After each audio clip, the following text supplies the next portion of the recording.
আসসালামু আলাইকুম প্রিয় দর্শক, অন্য মঞ্চের আলোচনায় আপনাদের সকলকে আমন্ত্রণ জানাচ্ছি। সুপ্রিয় দর্শক শ্রোতা মণ্ডলী, আপনি এই মুহূর্তে আমাকে যে যেখান থেকে দেখছেন এবং পরবর্তী যে যেখান থেকে দেখবেন, আপনাদের সকলকে জানাই আমি আমার প্রাণ ঢালা শুভেচ্ছা এবং অভিনন্দন। ব্যানার এবং হেডলাইনে আমি দিয়েছি যে পল কাপুর এবং আমাদের নেত্রী জননেত্রী শেখ হাসিনার বৈঠক বা ফোনালাপ হয়েছে কিনা একটা প্রশ্নবোধক চিহ্ন রেখেছি। তো আপনারা জানেন যে উম, গত দুদিন যাবৎ মিস্টার কাপুর উনি বাংলাদেশে আছেন। তো কাপড় বলতে আমরা বাংলাদেশে একটা জিনিস যে আগে দিতাম, কাপড়ে চোপড়ে দেওয়া হতো, বাংলাদেশে এখনো পাওয়া যায় না, কর্পূর। একরকম গন্ধ, পোকামাকড় থাকে না। এবারটা ওই রকমই একটা জিনিস। কাপুর, কাপুর না কর্পূর আল্লাহ জানে। তো পল কাপুর সাহেব আসলেন, আইসা বিএনপির মন্ত্রীদের সাথে বসলেন, পররাষ্ট্রমন্ত্রীর সাথে বসলেন, এরপরে জামাত নেতাদের সাথে বসলেন। কিন্তু দুর্ভাগ্যজনক একটা ঘটনা কি জানেন? সবাই বলেছিল যে এই যে আমাদের ন্যাশনাল কন্ডম পার্টি যেটা আছে সেটার সাথে বসবেন, কিন্তু সেটার সাথে শেষ মুহূর্তে যে এম্বাসি বাতিল করে দিল। তো আসলে এটা হয় যে এটা পৃথিবীর কোনো দেশে এরকম একটা হাই প্রোফাইল মিটিং যখন হয় হাই প্রোফাইল কারোর সাথে, আর সেটা যদি একদম শেষ মুহূর্তে বাতিল করে দেয়, তার মানে কিন্তু যার সাথে মিটিং হচ্ছিল তাকে কিন্তু ইঙ্গিত দিয়ে দেওয়া যে আপনারা আর আমার দরকার নাই, আপনি আমার জুতা চাটেন। তো এনসিপির অবস্থা এরকম, ওরা বাতিল করে দিল। আবার এটা দ্বিতীয় একটা কারণও হইতে পারে, সেটা হচ্ছে যে হয়তো ওরা চিন্তা করছে, কারণ আইসা পল কাপুর তো শ্যানা মাল, তো ও আইসা হয়তো চিন্তা করছে যে এই পোকামাকড়, ওই যে বলছেন যে কর্পূর, এই পোকামাকড়ের সাথে কথা কয়ে কি লাভ, এটা তো জামাতের বাচ্চা, এর সাথে কথা কয়ে লাভ নেই, ওর আব্বার সাথে কথা কইছে, ওর লগে কি কথা কমো। এটাও হইতে পারে। এদিকে পররাষ্ট্রমন্ত্রী সাহেব যে কথা বইলা বসলেন, খলিল ভাই আর কি, খলিল ভাই তো সরাসরি বললেন, এটা আপনারা সবাই জানেন যে চুক্তি বিএনপি এবং জামাত দুই দলই রাজি ছিল, ওদের সাথে কথা বলেই হয়েছে। এখন যদিও বা বিএনপি আমতা আমতা করতে, জামাত করতেছে যেটা যেটা মানা যায় সেটা সেটা মানবো, যেগুলো মানা যায় না সেগুলো মানবো না। এগুলো হচ্ছে কথার কথা ভাই। সিগনেচার আগে করে দিয়ে, সব আগে করে দিয়েছেন। ওনারা ভেবেছিলেন কি জানেন, যে আমরা এটা কেউ জানবে না, নন ডিসক্লোজার, এইটা কেউ জানবে না, এই চুক্তিতে কে রাজি হয়েছে কে রাজি হয় না কেউ জানবে না পৃথিবীর। মানে জামাতের চরিত্র তো জানেন, ওই যে ভারতীয় লোকজনের সাথে কথা বলছে, দেন দরবার করছে 6 মাস, এটারে বাইদারিকা, পরে যখন প্রকাশ পেয়ে গেছে এইবার হাই হতাশ শুরু হয়েছে, চিল্লা চিল্লি, যে না আমাদের নাইবে আমির মুসলমানি করতে যায় আগা কাইটা গেছিলেন, অসুস্থ হয়ে পড়ছিলেন, সেখানে দেখা করতে আসছে, এরকম কথা হচ্ছে না। সেই এরা চিন্তাও করে না যে এটা প্রকাশ পাওয়া যাবে যে দুজন রাজি ছিলেন। এখন প্রকাশ পাওয়া যাওয়ার পরে এখন কি করবেন, কাটাই যেতে হবে। আর আমরা বাঙালি যারা আছি তারা তো অবুঝ জাত, আমরা গোল্ড ফিশ, আমরা মনে রাখি না সবকিছু। সেই হিসাবে এখন চিন্তা করলো যে আমরা, ওরা বললো যে আমরা এগুলো এগুলা যেগুলো মানার এগুলো মানবো, যেগুলো মানার না সেগুলো মানবো না, ছুঁড়ে ফেলে দিব। ওই যে সংবিধান ছুঁড়ে ফেলে দেওয়ার মতো ওইরকম আর কি। কিন্তু আব্বাজানরা আগেই যে চুক্তি, আগেই যে সব নাকখত দাসখত সব দিয়েছেন, সেটা ওনারা এখন অস্বীকার করছেন। তো এর ভিতরে আবার আওয়ামী লীগের একটা প্রতিনিধি দলের সাথে ভার্চুয়ালি বৈঠক হয়েছে বলি, এটা আওয়ামী লীগের পেজও আছে একটা নোটিশ বোর্ড, আবার এই আমেরিকান এম্বাসির একটা সাইডেও আছে। এটা যদিও পেপার পত্রিকা হয়তো প্রকাশ হয় নাই বা হবে না বা হচ্ছে, সেটা সবাই পরের কথা। পেপার পত্রিকা অত বেশি পড়ি না। এই তো পল কাপুর এইখানে আসার আগে কিন্তু আবার ইন্ডিয়াতে গিয়েছিলেন। ইন্ডিয়াতে যে আসলে আমরা এম্বাসি, উনি আমেরিকান এম্বাসিতে একটা ছবি ছিলেন এবং ওনার সাথে 8-10 জন থিঙ্ক ট্যাঙ্কের সাথে কথা বলেছিলেন। ইন্ডিয়ার থিঙ্ক ট্যাঙ্ক, মানে দিল্লির থিঙ্ক ট্যাঙ্ক, দিল্লির খুব হাই প্রোফাইল কোনো মিনিস্টার, অজিত দোভাল বা আপনার নরেন্দ্র মোদী টাইপের কারোর সাথে কথা হয়েছে বলে, বা বিজেপির কোনো হাই প্রোফাইল নেতার সাথে কথা হয়েছে বলে এটা আমরা জানতে পারিনি। কারণ এটা দিল্লিও কিছু বলেনি, এম্বাসিও কিছু বলেনি। এখন ভাই এটা হইতেও পারে, কে জানে। তো এর ভিতরে একটা গুঞ্জন আছে, সেটা হচ্ছে যে শেখ হাসিনার সাথে, মানে আমাদের জননেত্রী শেখ হাসিনার সাথে আসলে কথা হয়েছে কিনা। দেখ, কথা হতেও পারে আবার না হতেও পারে, সবকিছু নির্ভর করছে নেত্রী কি বলেন, আমেরিকার এম্বাসি কি বলেন। তার কারণ হচ্ছে যে এই জিও পলিটিক্সে এবং আন্তর্জাতিক রাজনীতিতে এটাতে এমন একটা জিনিস, কে কখন কার সাথে কোথায় কথা বলবে কেউই জানে না, যতক্ষণ না আপনি না জানান, মানে যারা কথা বলেছে তারা না জানান। কারণ এমনও হতে পারে যে হয়তো আমাদের নেত্রীর সাথে ওনার বাসভবনে গিয়ে দেখা করেছেন, কথা বলেছেন, যুক্তি পরামর্শ তর্ক করতেও পারেন, আবার নাও করতে পারেন, আবার হয়তো ফোন আলাপও হইতে পারে, যে কোনো কিছু হইতে পারে, কিন্তু আমরা কেউ জানি না। আপনি, আমি, আমরা জানি না। এটা একমাত্র জানেন হয়তো নেত্রী জানেন, পল কাপুর জানেন, ইন্ডিয়ান গভর্নমেন্টের লোকজন জানেন, এরা জানেন, এরা ছাড়া আর কেউই জানেন না আসলে কথা হয়েছে কি হয় নাই। তো কারণ হচ্ছে যে এখন আপনারা তো বলতে পারেন যে ভাই তাহলে কথা হয়েছে কি হয় না এটা কেউ জানে না, তাইলে আপনি লিখলেন কেন? হ্যাঁ, আমি এই জন্য আমি প্রশ্নবোধক দিয়েছি। ওই যে দেখেন, এটা জানবো কিভাবে? জাস্ট একটু আপনার 3-4-5 দিন আগের একটু কথা, বাংলাদেশ ঘুরে যান। খলিল সাহেব যদি না বলতেন যে বিএনপি এবং জামাতের সম্মতিতেই 9 তারিখের চুক্তি হয়েছে, তাহলে আপনি আমি আমাদের কারো পক্ষে জানা সম্ভব হইতো যে চুক্তি হয়েছিল, এরা দুই গ্রুপ জানতো? বা এর আগে যে চুক্তিগুলো হয়েছে নন ডিসক্লোজাল, ওগুলো যদি আজকে যদি প্রকাশ তো পায় না, এখনো কি কি ওখানে আইন আছে, ল আছে, এগুলো তো আমরা জানি না, কারণ এটা প্রকাশই হয় না, আমরা জানবো কিভাবে?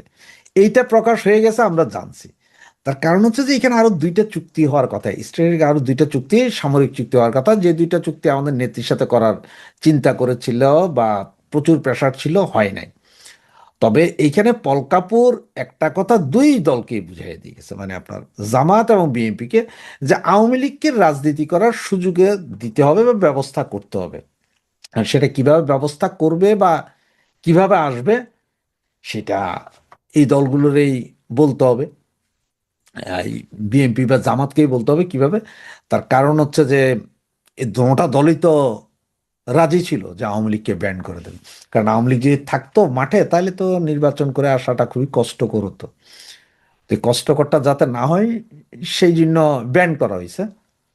আর এখন বাকি যেসব মামলা, মিথ্যা মামলা বা ওই মামলা সেই মামলা, এগুলো হয়তো এখন কিছু কিছু মামলা উঠবে, একদম যে না উঠবে তা না, কিছু কিছু মামলা হয়তো 2-4টা, মানে এটা হচ্ছে যে লাখে 2টা বা 3টা মামলা উঠতে পারে, এই অবস্থা। আপনার শতে নিয়েন না, এটা লাখে 2-1টা হতে উঠতে পারে, 2-1টা হতে নেগোসিয়েট হতে পারে, এইটা কিন্তু পুরোপুরি না। তবে নেত্রী আসলে সেটার সিস্টেম আলাদা হবে। একটা যুগ সন্ধিক্ষণে এখন বাংলাদেশ। শান্তি নাকি সংঘর্ষ, স্থিতিশীলতা নাকি অস্থিতিশীলতা, দমন পীড়ন নাকি নাগরিক অধিকারের চর্চা, এমন একটি প্রশ্নের মুখোমুখি এবং ক্রান্তিকালে বাংলাদেশ দাঁড়িয়ে। এই সিদ্ধান্ত নিতে হবে বর্তমান ক্ষমতাসীন বিএনপিকে। তারা কি ইউনূসের দুর্নীতি, স্বজনপ্রীতি, সামাজিক সংস্কৃতি ধ্বংস করা, বিদেশ নীতি ধ্বংস করা, আকণ্ঠ দুর্নীতিতে নিমজ্জিত হওয়া সহ যত ভয়াবহ অপরাধ এবং যে ধারা সূচিত করে গেছে সেটাকে অব্যাহত রাখবে, নাকি দেশের মানুষের প্রত্যাশা পূরণে, শান্তির অন্বেষণে, স্থিতিশীলতা ফিরিয়ে আনতে, মবক্রেসি বন্ধ করতে, আইনের শাসন প্রতিষ্ঠিত করতে পদক্ষেপ নেবে? এই সিদ্ধান্ত এখন বিএনপিকে নিতে হবে। সময় কিন্তু খুব বেশি নেই। সারা বাংলাদেশ ফুঁসে উঠেছে ইউনূসের যে ভয়ঙ্কর নির্যাতন, জুলুম, অত্যাচার, নিপীড়নের। সারা বাংলাদেশ ক্ষতিগ্রস্ত হয়েছে, লক্ষ লক্ষ মানুষ ক্ষতিগ্রস্ত হয়েছে, সাংবিধানিক স্ট্রাকচার সম্পূর্ণরূপে ধ্বংস হয়ে গেছে, সাংবিধানিক প্রতিষ্ঠান ধ্বংস হয়ে গেছে, 28 লক্ষ হাজার কোটি টাকা ঋণ করে রেখে গেছে, দেশের স্বাধীনতা সার্বভৌমত্ব বিক্রি করে দিয়ে গেছে। এই ভয়ঙ্কর পরিস্থিতি থেকে উত্তরণের জন্য মানুষ কিন্তু প্রত্যাশা করছে একপাক্ষিক নির্বাচনের মাধ্যমে ক্ষমতায় আসা বিএনপির কাছ থেকে ভালো কিছু। কিন্তু কোনো কিছু এখনো দৃশ্যমান না। এখনো ওই ইউনূসের কৃতকর্মের ধারাবাহিকতা অব্যাহত রয়েছে। এখন মিথ্যা মামলায় গ্রেপ্তার, সামাজিক সংস্কৃতি ধ্বংস করে মবক্রেসি, লুটপাট, চাঁদাবাজি, দুর্নীতি, সাংবিধানিক অধিকার খর্ব করা সহ রাজনৈতিক অধিকার ভুলুণ্ঠিত করার যে প্রক্রিয়া তা অব্যাহত রয়েছে। বিএনপি ক্ষমতায় বিতর্কিত নির্বাচনের মাধ্যমে এলেও অনেকের একটা প্রত্যাশা সৃষ্টি হয়েছিল যে একটি স্থিতিশীল পরিস্থিতি আসবে। সে পরিস্থিতি এখনো আসেনি, বরং মনে হচ্ছে যেন ইউনূস জামানার এক্সটেনশন, তার ধারাবাহিকতায়। নিশ্চয় আপনারা লক্ষ্য করেছেন নোয়াখালী, চট্টগ্রাম, ফরিদগঞ্জ, যশোরের বাঘারপাড়া, খুলনা, পিরোজপুর, ফরিদপুর, গোপালগঞ্জ সহ সারা বাংলাদেশে একটা বিস্ফোরণের সৃষ্টি হয়েছে। 10 জন 5 জনের ঝটিকা মিছিল নয়, শত শত নয়, হাজার হাজার মানুষ বেরিয়ে আসছে। কে রুধিবে তাদের এই অগ্নি স্ফুলিঙ্গের মতো প্রকাশিত ক্ষোভ? নোয়াখালীতে ভয়াবহ অত্যাচার শুরু হয়েছে। মানুষের নাগরিক এবং সাংবিধানিক অধিকারকে যখন গলা টিপে হত্যা করার চেষ্টা করা হয়, তখন কিন্তু আগ্নেয়গিরির ঘুমন্ত লাভা যেভাবে উদ্গীরণ হয়, কিছুদিনই কিন্তু তা রোধ করা যায় না। বিএনপি যদি মনে করে অত্যাচার করে জগদ্দল পাথরের মতো চেপে বসে তারা টিকে যাবে, এটা ভুল। অতীত কিন্তু তা বলে না। সিদ্ধান্ত এখন বিএনপিকে নিতে হবে। তারা কি সংঘর্ষ নাকি শান্তি চায়, স্থিতিশীলতা নাকি অস্থিতিশীলতা চায়? তারা কি দেশের উন্নয়ন চায় নাকি সংঘাতের দিকে এগিয়ে যেতে পরিস্থিতি সৃষ্টি করবে? বল এখন বিএনপির কোর্টে।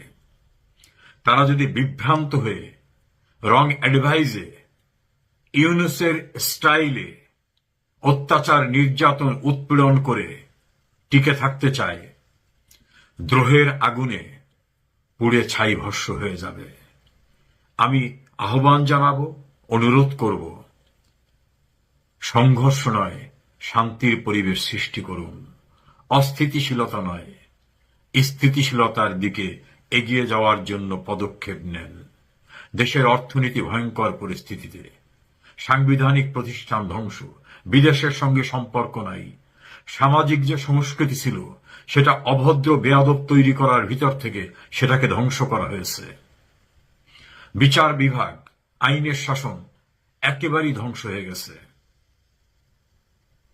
সিদ্ধান্ত নিতে হবে। শান্তি সমৃদ্ধি চাইলে সাংবিধানিক অধিকার ফিরিয়ে দেন, রাজনৈতিক অধিকার ফিরিয়ে দেন, দমন নিপীড়ন বন্ধ করুন, মিথ্যা মামলা গ্রেপ্তার বন্ধ করুন, কারাগারে থাকা নির্দোষ মানুষদের মুক্তি দিন। মানুষকে স্বস্তির প্রতিশ্রুতি শুধু নয়, স্বস্তিতে থাকার পরিবেশ সৃষ্টি করুন। অন্যথায় সব দায় দায়িত্ব আপনাদেরই বহন করতে হবে। সময় কিন্তু খুব বেশি নেই। ফুঁসে উঠেছে সারা বাংলাদেশ। এই দ্রোহের আগুনে জ্বলে পুড়ে ছারখার হয়ে যাবে। কেউ নিরাপদ থাকবে না। আগুন লাগলে দেবালয় নিরাপদ থাকে না। সিদ্ধান্ত নিন, শান্তি নাকি সংঘর্ষ। বাংলাদেশের বিগত অন্তর্বর্তী সরকার প্রধান উপদেষ্টা মোহাম্মদ ইউনূস এবার কোমর বেঁধে নেমেছেন দেশের রাষ্ট্রপতি হওয়ার চেষ্টায়। ইউনূসের এমন ইচ্ছে আর চেষ্টার কারণে বেশ বেকায়দায় পড়েছে তারেক রহমানের বিএনপি সরকার। একদিকে দেশে ও দেশের বাইরের কয়েকটি পক্ষ ইউনূসকে রাষ্ট্রপতি করার চেষ্টায় লবিস্ট হিসেবে গত 1.5 মাস ধরে কাজ করে যাচ্ছে। এই গ্রুপে বাংলাদেশে কাজ করা বিদেশি মিশনের সাবেক দূত ও সাংবাদিক সহ অনেকেই আছেন। সবশেষ ঈদের আগে বিদেশি একটি শক্তি সরকারের শীর্ষ মহলের সাথে এ নিয়ে বৈঠকও করেছে। এদিকে ইউনূস ইউরোপ সফরে যাওয়ার পর বিষয়টি জেনে যায় তার বিরোধী পক্ষ। দেশের ভেতরে থাকা বিরোধী পক্ষগুলো বিষয়টি জানার পর পাল্টা চাপ দেয় সরকারকে। আবার সরকারের মধ্যেও এ নিয়ে দুটি গ্রুপ থাকায় পরিস্থিতি বেশ জটিল রূপ নিয়েছে। বঙ্গভবনের একাধিক সূত্র বলছে বিষয়টি সরকারের শীর্ষ মহল থেকে বঙ্গভবন পর্যন্ত বেশ ওপেন সিক্রেট হয়ে গেছে। এমনকি এ নিয়ে জাতীয় দৈনিকে খবরও প্রকাশিত হতে যাচ্ছিল রাষ্ট্রপতির মন্তব্য সহ, কিন্তু একেবারে শেষ পর্যায়ে গিয়ে খবরটির প্রকাশনা স্থগিত হয়ে যায়। সরকার একাধিক সূত্র বলছে, সাম্প্রতিক সময়ে হামে গণহারে শিশু মৃত্যুর ঘটনার জন্য নিজের ইমেজ ক্ষুণ্ণ হওয়ার পর ইউনূস ও তার বাহিনী রাষ্ট্রপতি হওয়ার মিশনে নেমেছেন, আর তাতে চাপ বাড়ছে তারেক রহমানের সরকারের উপর। বিষয়টি নিয়ে জল অনেক দূর গড়ানোর পর পরিস্থিতি সামাল দিতে ইউনূসের প্রচার বাহিনী নেমেছে। জাতিসংঘের মহাসচিব পদে অনানুষ্ঠানিকভাবে ইউনূসের নাম আলোচিত হচ্ছে এমন খবরের প্রচারণায়। প্রশ্ন হলো, ইউনূস যদি রাষ্ট্রপতি হওয়ার এই মিশনে সফল হন, তাহলে বর্তমান রাষ্ট্রপতি মোহাম্মদ শাহাবুদ্দিন কি করবেন? মোহাম্মদ ইউনূস 24 আগস্টে বাংলাদেশের অন্তর্বর্তী সরকার প্রধান উপদেষ্টা হওয়ার কয়েক মাসের মধ্যে তার কিছু অনুসারী রাষ্ট্রপতি হওয়ার প্রস্তাব দিয়েছিলেন। বিশেষ করে দায়িত্ব নেওয়ার পর থেকে মব সন্ত্রাস দমন, প্রতিরক্ষা, অন্তর্ভুক্তিমূলক রাজনীতি, বিদেশি কিছু ইস্যুতে মোহাম্মদ ইউনূসের সাথে বাংলাদেশের সেনাপ্রধান জেনারেল ওয়াকারুজ্জামানের দূরত্ব তৈরি হয়েছিল। প্রথমে 24 অক্টোবরে তার কিছু অনুসারী এ ধরনের প্রস্তাব দিয়েছিলেন। এ নিয়ে তখন শোডাউনে নেমেছিল ইনকিলাব মঞ্চ। এরপর 24 ডিসেম্বরে রাষ্ট্রপতি মোহাম্মদ শাহাবুদ্দিনকে হটানোর পরিকল্পনাও করেছিলেন ইউনূস ও তার অনুসারীরা, কিন্তু তখন বিএনপি ও প্রতিরক্ষা বাহিনীর বিরোধিতার কারণে সে আশা ধূলিসাৎ হয়ে গেছিল। চলতি বছরের 20 ফেব্রুয়ারি রাষ্ট্রপতি মোহাম্মদ শাহাবুদ্দিন দৈনিক কালের কণ্ঠকে একটি সাক্ষাৎকার দিয়েছিলেন। সেই সাক্ষাৎকারে সবিস্তারে বলেছিলেন কিভাবে তাকে হটানোর নীল নকশা বাস্তবায়ন করতে চেয়েছিলেন ইউনূস ও তার কিচেন ক্যাবিনেট। রাষ্ট্রপতি ওই সাক্ষাৎকারে বলেছিলেন, সে সময় এমন একটি পরিস্থিতি তৈরি হয়েছিল যেখানে যে কোনো মুহূর্তে সংখ্যাগরিষ্ঠতা তৈরি হলে তাকে অপসারণ করা হতে পারত, অথবা অন্তত মানসিকভাবে ভেঙে দিয়ে পদত্যাগে বাধ্য করার চেষ্টা হতো। তবে শেষ পর্যন্ত বিএনপি ও তাদের জোটের অবস্থানের কারণে সেই উদ্যোগ ব্যর্থ হয়। রাষ্ট্রপতির ভাষায় সেটিই ছিল তাকে অপসারণের সবচেয়ে বড় মুখ। উদ্যোক্তারা এতটাই আত্মবিশ্বাসী ছিল যে তারা বিষয়টি চূড়ান্ত নিষ্পত্তি করে ছাড়বে। সেখানে রাজনৈতিক দলগুলোর সঙ্গে বসা, নিয়মিত বৈঠক করা, সময় দিয়ে আলোচনা চালানো, সবকিছুই করা হয়েছিল পরিকল্পিতভাবে। এমনকি একটি জাতীয় দৈনিককে দিয়ে তখন শিরোনাম করানো হয়েছিল, রাষ্ট্রপতির যাওয়ার সব ক্ষেত্র প্রস্তুত। আর সেই শিরোনাম লিখে পাঠিয়েছিলেন ইউনূসের কিচেন ক্যাবিনেটের এক সদস্য। তারপরও কয়েকবার ইউনূসের বাহিনী একই চেষ্টা করেছিল। দ্বিতীয় উদ্যোগটি ছিল ইউনূসকে রাষ্ট্রপতি বানানোর। সেটি শুরু হয়েছিল 2025 সালের মে মাসের দিকে। হঠাৎ করেই তখন মাঠে নামানো হয় ইনকিলাব মঞ্চকে। গত বছর 24 মে ইউনূসের কিচেন ক্যাবিনেটের সদস্যরা লোক ভাড়া করে শাহবাগে জাদুঘরের সামনে মার্চ ফর ইউনূস কর্মসূচি পালনের আয়োজন করে। কর্মসূচিটির আয়োজন করা হয়েছিল দেশের সর্বস্তরের জনগণ ব্যানারে। আয়োজকদের দাবি ছিল ইউনূসকে রাষ্ট্রপতি করার পাশাপাশি জাতীয় সরকার গঠন করতে হবে। পরদিন ইউনূসের কিচেন ক্যাবিনেট জাতীয় ঐক্য ও সংহতি পরিষদ নামে আরেকটি ব্যানারে লোক নামায় প্রেস ক্লাবে। সেখানে মানিক মিয়া হলে আয়োজিত বাংলাদেশের কাঙ্ক্ষিত আগামীর জাতীয় সরকারের রূপরেখার উপর নাগরিক ভাবনা বিষয়ক মত বিনিময় সভার এক অদ্ভুত প্রস্তাবনা তুলে ধরা হয়েছিল। প্রস্তাবটি ছিল, নির্বাচন ছাড়াই ইউনূসকে রাষ্ট্রপতি আর তারেক রহমানকে প্রধানমন্ত্রী করতে হবে। এমন সব ব্যর্থ চেষ্টার মধ্যে গত বছরের 13 জুন লন্ডনে বসে মোহাম্মদ ইউনূস আর তারেক রহমানের মধ্যে বৈঠক অনুষ্ঠিত হয়েছিল। এরপর বাংলাদেশের ত্রয়োদশ জাতীয় সংসদ নির্বাচনের পর আরেকটি বৈঠক হয়েছিল। বাংলাদেশ নিয়ে লেখালেখি করেন ব্রিটিশ সাংবাদিক ডেভিড বার্গম্যান এক পোস্টে লিখেছিলেন, তারেক রহমান এবং ইউনূসের মধ্যে আলোচনায় রাষ্ট্রপতির পদ প্রসঙ্গে উঠেছিল। নির্বাচনে জেতার পরপরই বিষয়টি নিয়ে খবর প্রকাশ করে ভারতীয় গণমাধ্যম এনডিটিভি। বিষয়টি নিয়ে তখন সংবাদ মাধ্যমটি তারেক রহমানের উপদেষ্টা হুমায়ুন কবিরের সাক্ষাৎকার নিয়েছিল। এনডিটিভির খবরে তখন বলা হয়েছিল, মোহাম্মদ ইউনূস এবং তারেক রহমানের মধ্যে সমঝোতার কথা উল্লেখ করে হুমায়ুন কবির বলেছেন, রাজনীতিতে কিছুই অসম্ভব নয়। তারেক রহমান এমন সিদ্ধান্ত নেবেন যা দেশকে এগিয়ে নিয়ে যাবে এবং দেশকে অভ্যন্তরীণ ও আন্তর্জাতিকভাবে একটি ভালো অবস্থানে রাখবে। এরই মধ্যে ইউনূস ক্ষমতা থেকে যাওয়ার মাত্র কয়েকদিন আগে নিজের নিরাপত্তা নিজে নিশ্চিত করে গিয়েছিলেন। দায়িত্ব হস্তান্তরের তারিখ থেকে 1 বছরের মেয়াদের জন্য নিজেকে নিজে ভেরি ইম্পর্টেন্ট পার্সন বা ভিভিআইপি হিসেবে ঘোষণা করেন।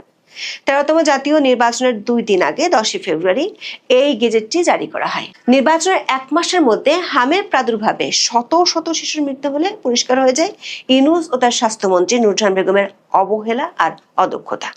বিএনপি প্রথম দিকে ইউনূসকে বাঁচানোর চেষ্টা করলেও আন্তর্জাতিক সংস্থাগুলো সরাসরি ইউনূসের সরকারকে দোষী করলে আর কিছুই করার থাকে না। একই সময় ফাঁস হতে শুরু করে ইউনূসের